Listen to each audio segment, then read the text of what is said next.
Hello दोस्तों, आपका स्वागत है हमारे यूट्यूब चैनल पर। अगर आप मेरे चैनल पर नए हैं तो मेरे चैनल को सब्सक्राइब कीजिएगा और ज़्यादा से ज़्यादा शेयर कीजिएगा और कमेंट कीजिएगा। आप लोग के लिए ऐसी मज़ेदार कहानियाँ बनाती रहूँगी। यह कहानी है गरीब काली बहू की जालिम सास और ननद की कहानी। एक छोटे से गांव की रहने वाली गौरी एक साधारण, मेहनती और सीधी सादी लड़की थी।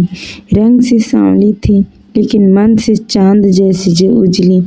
उसके माता पिता गरीब थे लेकिन उसे अच्छे संस्कार देकर पाला था।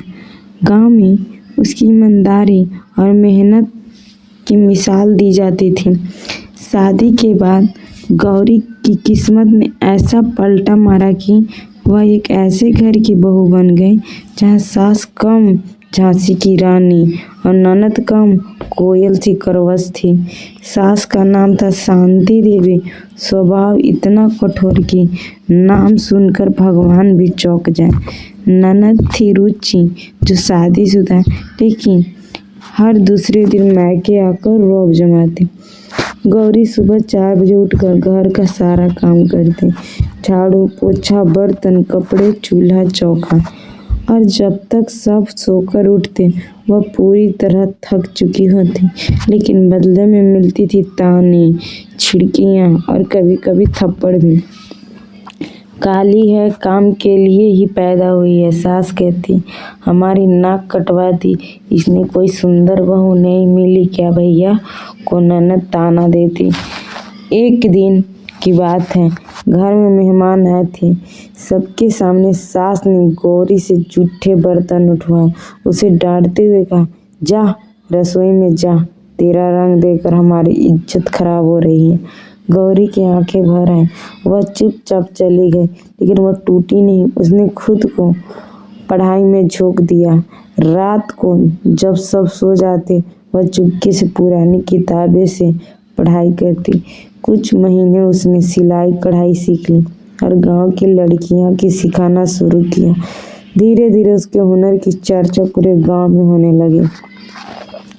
फिर उसने सरकारी परीक्षा तैयारी शुरू की। सबने मजाक उड़ाया, काली बहू अब अफसर बनेगी क्या? पर गौरी ने हार नहीं मानी। 1 साल बाद गांव के चौक में लाउड स्पीकर का अनाउंसमेंट हुआ, गौरी देवी महिला कल्याण विभाग में अधिकारी पद पर चयनित। पूरा गांव तालियों से गूंज उठा।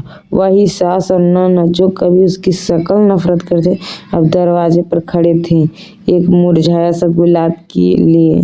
गौरी ने सबको माफ कर दिया, पर इस बार उसने झाड़ू नहीं उठाई, बल्कि अपने हाथों से पूरे घर को पढ़ने का महत्व सिखाया। आज गौरी गांव की लड़कियों के लिए आदर्श बन चुकी है। सब कहते, रंग से नहीं, मेहनत और इरादों से कोई बड़ा बनता नहीं। हमें इस कहानी से यही शिक्षा मिली कि किसी का रंग या गरीब होना उसकी पहचान नहीं होती। मेहनत, आत्मविश्वास और इरादा हो तो इंसान हर अपनापन का जवाब सफलता से दे सकता है। यही कहानी है।